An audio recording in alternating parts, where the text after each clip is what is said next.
जगी जीवनाचे सार घ्यावे जाणूनी सत्वर, जैसे ज्याचे कर्म तैसे फळ देतो रे ईश्वर.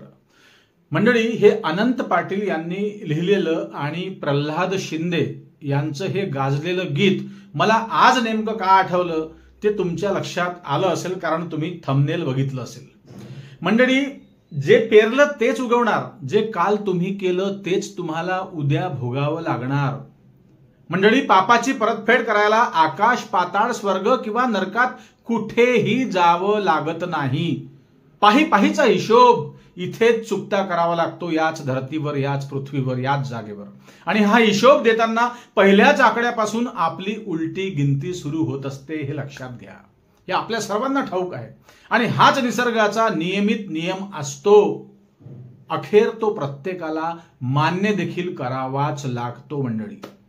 आणि अशी कितीतरी उदाहरणे आपण यापूर्वी राजकीय क्षेत्रात या राजकारणातून बघितली आहेत. मंडळी, एक दिवस हत्तीवरी मिरवित त्या नवऱ्यापरी, एक दिवस हत्तीवरी मिरवित त्या नवऱ्यापरी, एक दिवस मीठ भाकरी दारी मागतो.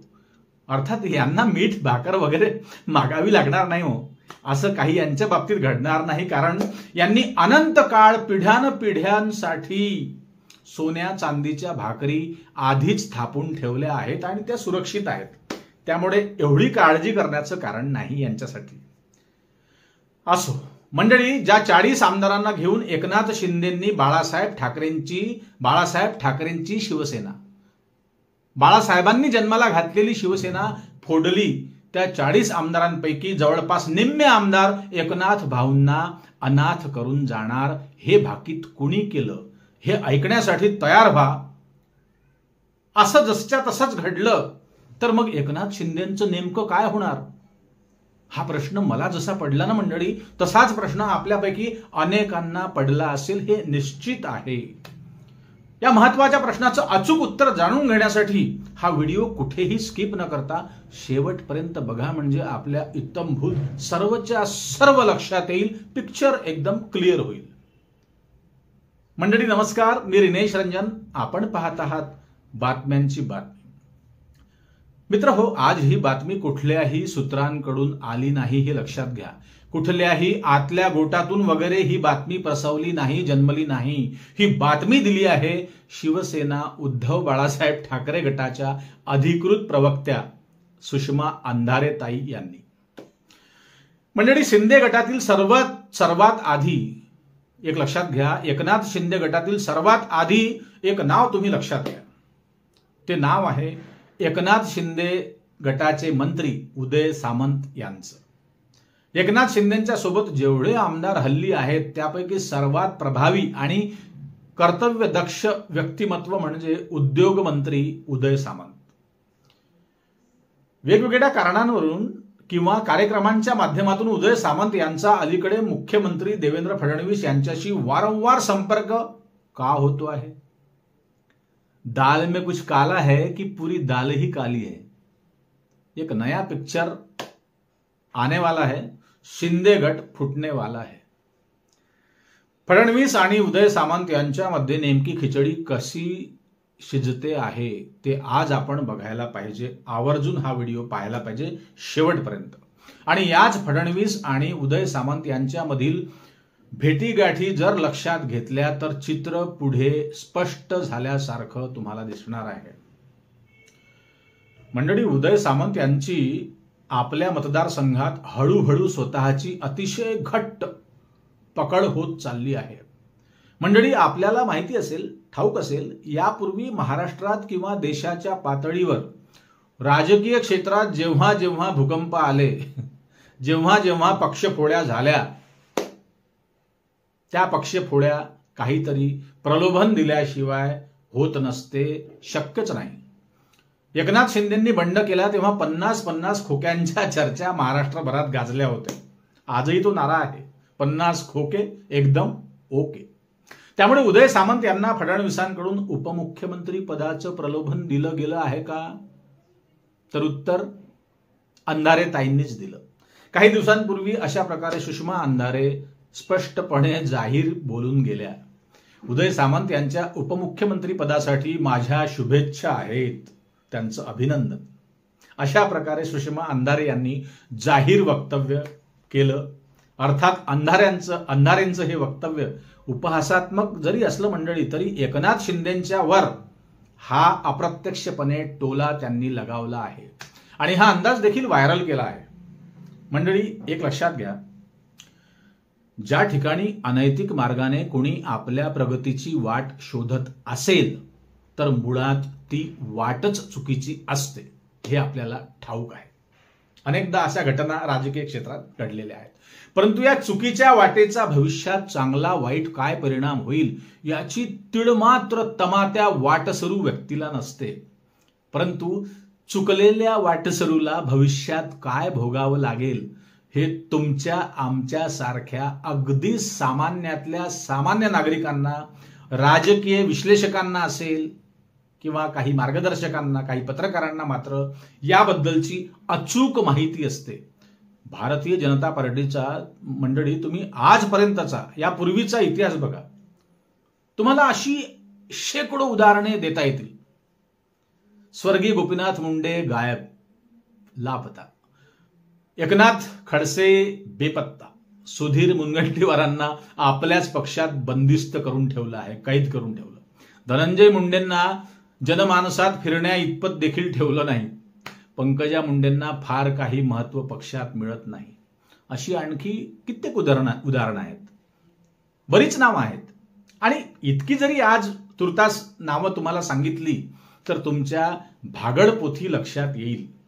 भारतीय जनता पार्टीने आजपर्यंत ज्यांचा वापर फेकून देण्याचा प्रयत्न केला त्यातली ही अग्रगण्य नावं आहेत. Use and throw. आणि आता पुढे नंबर आहे एकनाथ शिंदे यांचा. खरंच नंबर आहे का बघा मंडळी. सुषमा अंधारेंनी जे भाकीत व्यक्त केलं त्याचप्रमाणे काही ज्येष्ठ पत्रकारांचा देखील अंदाज आहे, कयास आहे. ते म्हणतात उदय सामंत हे एकनाथ शिंदेंना सोडून भाजपात जातील. पण एक गोष्ट लक्षात घ्या, उदय सामंत गेले तर हे एकटे भाजपात जाणार नाहीत. त्यांच्यासोबत त्यांना भाजपासाठी सप्रेम भेट घेऊन जावं लागेल. मग कोण असतील त्यामध्ये? किरण सामंत, निलेश राणे, दीपक केसरकर, सदाशिव थोरवे, ते कोण भरत गोगावले, महेंद्र दळवी, असे एकूण 6 ते 7 जण उदय सामंतांच्या नेतृत्वाखाली एकनाथ शिंदेच्या शिवसेनेतून भारतीय जनता पक्षात जातील. भारतीय जनता पक्षात गेल्यावर या मंडळींना रिटर्न गिफ्ट मग काय मिळणार आहे?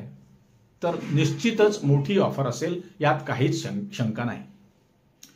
आणि दुसरा महत्वाचा प्रश्न तुमच्या पुढे आला असेल मंडळी, तो प्रश्न म्हणजे मग सरसेनापती एकनाथ शिंदेंचं काय होणार? कारण एकीकडे त्यांनी पक्षाचं नाव आणि चिन्हावर केलेला दावा, कोर्टात याचिका, ते सगळं प्रकरण तुम्हाला ठाऊक आहे. निकाल अजूनही लागला नाही.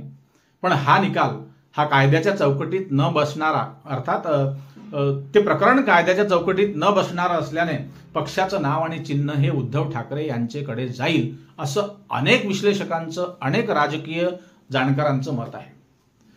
किंवा बघा ना, वकील असीम सरोदेंचं देखील हेच म्हणणं आहे. तुम्ही त्यांच्या मुलाखती ऐकल्या असतील. एकीकडे हे संकट शिंदेच्या डोक्यावर आहे आणि दुसरीकडे उदय सामंत 6-7च नाही तर अर्धे अधिक सरदार सेनेतून पळवून नेतील. कारण त्यापैकी अनेक जण पूर्वी भाजपातच होते, हे लक्षात घ्या. आणि एक गोष्ट लक्षात घ्या मंडळी, एकदा कोणत्याही पक्षाला उकीर पडायला सुरुवात झाली की हळूहळू उर्वरित भिंतीचे पोपडे पडायला लागतात, त्याला तडे जायला सुरुवात होत असते, हे लक्षात घ्या. त्यामुळे मग उरलेल्या आमदारांना घेऊन एकनाथ शिंदे काय करतील? कुठे धाव घेतील? कुठल्या देवाकडे जातील? तर मंडळी, शिंदेकडे लक्षात घ्या, शेवटचे अंतिम 2च पर्याय शिल्लक राहतात आपल्या माहितीप्रमाणे.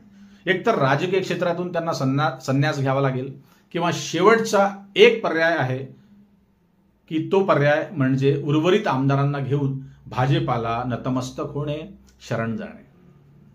यापैकी जो पहिला पर्याय असेल संन्यास घेण्याचा, तसं वगैरे काही होणार नाही हो, परंतु दुसरा पर्याय मात्र ते अवश्य निवडतील. कारण उद्धव ठाकरे यांच्या शिवसेनेचं दार तर त्यांच्यासाठी कायमचं बंद झालं, हे आपल्याला ठाऊक आहे. त्यामुळे हा प्रश्नच उरत नाही. मग राहिले कोण? शरद काका आणि अजित दादा. तर इथेही काही भजनभट्टी त्यांची जमणार नाही. कारण त्यांच्या पक्षाची विचारधारा यांच्या शेतात उगवणार नाही, हे लक्षात घ्या. मित्र हो, येणाऱ्या काहीच काळात महाराष्ट्रातील राजकीय सारीपाट पूर्णपणे बदललेला दिसेल. संस्कृती तर बदललेली आहेच, तुम्ही बघताय रोज. कारण शेवटी एक लक्षात घ्या, भारतीय जनता पार्टीला 2029 पूर्वी, पुन्हा सांगतो लक्षात घ्या, या भाजपाला 2029 पूर्वी हळूहळू सर्वांना संपवायचं आहे, एवढं ध्यानात ठेवा. उद्धव ठाकरेंना संपवण्याच्या नादात शिंदेंनाच संपवण्याचा प्लान सुरू आहे का, याचं उत्तर आपण मंडळी कमेंटमध्ये नक्की काय आहे ते अवश्य लिहा. सुषमा अंधारे यांनी जे भाकीत केलं, जे भविष्य वर्तवलं, ते जर का खरं ठरलं तर एकनाथ शिंदेची नेमकी कशी अडचण होईल, कशा प्रकारे गोची होईल, किंवा एकनाथ शिंदे आणखी कोणता पत्ता फेकतील का, किंवा कोणती नवी चाल खेळतील का, ते आता येणारा काळ ठरवेल. पण तुम्हाला काय वाटतं ते नक्की सांगा. असो मंडळी, तुर्तास थांबतो. आपण यावर नेमका काय विचार करता, कसं बघता या प्रकरणाकडे, ते कमेंटमध्ये व्यक्त होऊन नक्कीच सांगा, लिहा. आपल्या कमेंट वाचूनच आपले अंदाज आणि आपले स्थायी विचार, स्थायी स्वभाव आमच्यापर्यंत पोहोचतो आणि आम्हाला सर्व कळतं. मंडळी, कमेंट करताना एक गोष्ट लक्षात ठेवा मंडळी, आपण महाराष्ट्रातील कुठल्या परिसरात राहतात ते नक्कीच नमूद करा. आम्ही आपल्या कमेंट दररोज वाचत असतो.